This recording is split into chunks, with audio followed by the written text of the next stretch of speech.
What's up, everybody, and welcome back to A Beer Day with TK. It's a rainy Wednesday evening here in Findlay, Ohio, so you know what that means? WTF Wednesday. For those of you that may be new to the show, WTF Wednesday is when I showcase a beer that I normally wouldn't do on this program. So sometimes that means I do macro beers, sometimes it means I do malt liquors, or sometimes I do strange varieties or styles from microbreweries. And that's what I'm going to do today. So today's beer is Walt Churchill's Market. This is a cranberry grain grape hybrid. Now, this is actually brewed by the Earnest Brew Works out of Toledo, Ohio. I've done a couple of their beers before, and generally I like Earnest Brew Works. Kind of interesting, I saw recently somebody put up the numbers for the, I guess, Ohio brewers, and I think they showed the ones for Northwest Ohio. And I think that Earnest came in about second as far as barrel production, so they're doing quite well for themselves. So I'm glad to hear that they're growing and thriving despite the COVID conditions and some of the restrictions we faced during the last year. Now, this is, like I said, is an interesting beer because it's a collaboration with Walt Churchill's Market, and that was up in Maumee. Last week I went up to Michigan with one of my colleagues for the afternoon. We had some lunch.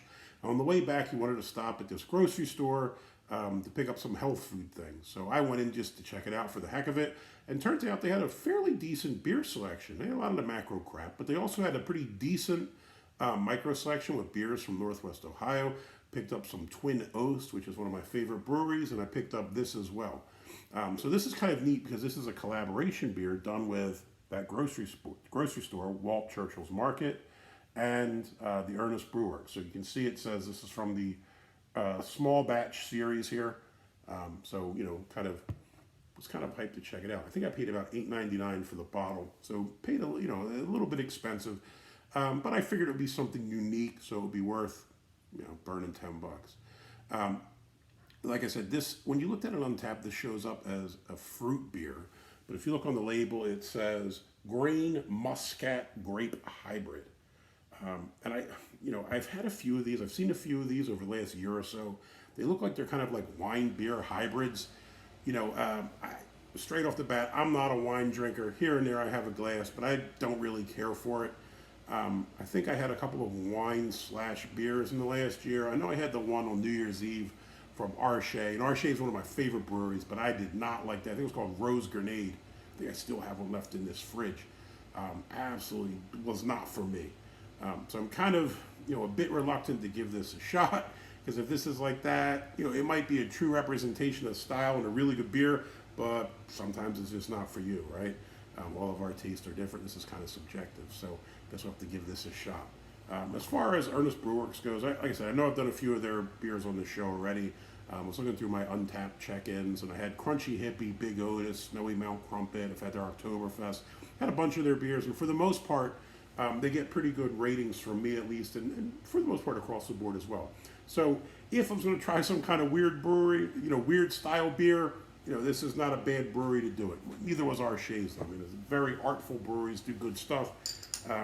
Just, really wasn't for me, the other one. As far as ratings on this, there's not a whole lot to go on.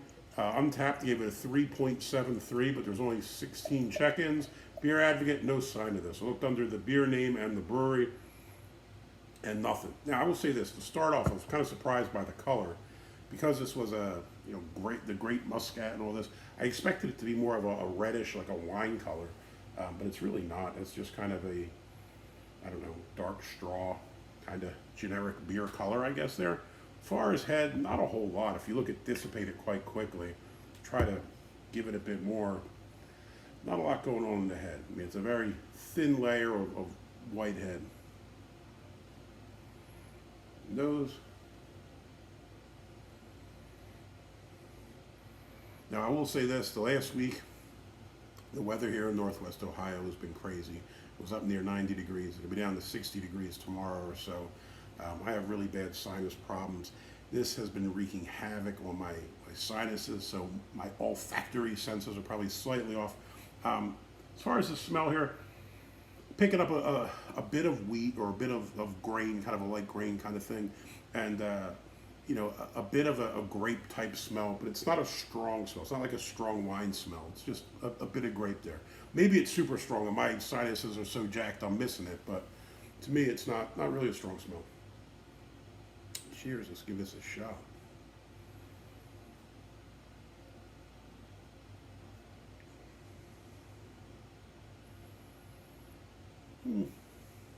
Medium body.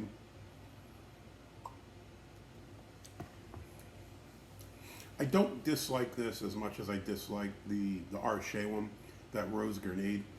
Um, this is odd. It really is, because it kind of tastes like maybe like a white wine or something to me. Again, I'm not a huge wine aficionado, so please forgive me if my references to the wine aren't what they should be. But it does taste like a wine. You definitely pick up the grape and you pick up a wine presence, but it also has kind of like a grain back to it. You know, like a malty grain thing plus the wine taste, which is kind of strange. Now, the other one I thought was too much wine, didn't care for it. This really isn't that bad.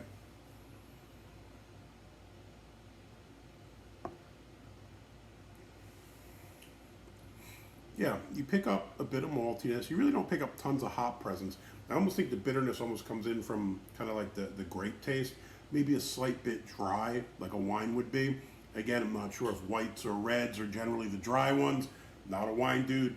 But to me, this kind of, you know, I guess that's what it's supposed to be, almost tastes like wine and beer mixed together, but it's still a beer.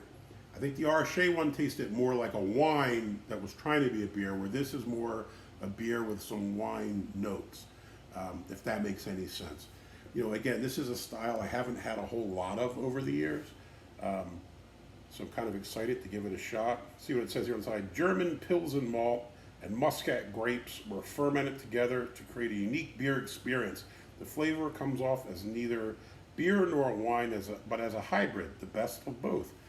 You know, I think you can pick up the Pilsner taste. Like I said, you know, you kind of have that crispness and you have that bit of the malt back, which you'd associate with a Pilsner, but with the grape infused. I do think maybe it's not both. I think it probably tastes more beer than wine, but it's still pretty solid. And I'm kind of surprised that on this WTF Wednesday, I'd be saying yes, there's a thumbs up to the Walt Churchill's Market Cranberry Grain Grape Hybrid. You know, when I bought this, I thought I was going to hate it, but I thought it would make an interesting video because it's a collaboration between a local market and a brewery. And again, it's one of these wine hybrids that, you know, is not really my thing, so I thought it would take me out of my depth and give it a shot. But surprisingly, big thumbs up. I would drink another one of these. It's not bad. If you like the video, please give me a thumbs up. Please hit that like button. And if you want to see more videos like this, please hit subscribe. I know I have a lot of people that watch the videos, and I know a lot of people probably don't take the time to hit subscribe. I don't do it myself. I only once I started doing videos, I realized the importance of subscribing. There's lots of people that I've always watched your channels religiously, but never really thought to comment or subscribe. But I do realize it does help out the creators. So if you don't mind, if you watch, please hit subscribe. I would appreciate it. And if you have comments, jump in down below. I always kind of enjoy talking to people about the different beers and what their experiences are. So, you know, again, if you got any comments or questions, jump in down below. If you've tried this beer, you're probably one of the rare few. I think there's only about 15 check-ins on Untappd. Let me know what you think of it. Or if you've had any of these other beer-wine hybrids, let me know what your thoughts are. Like I said, after the first couple I had, I was like, oh, this is terrible. Why would anybody do this? After this, it's not bad. Maybe I would try another one. Hey, till next time, stay safe. Have a wonderful week. Cheers.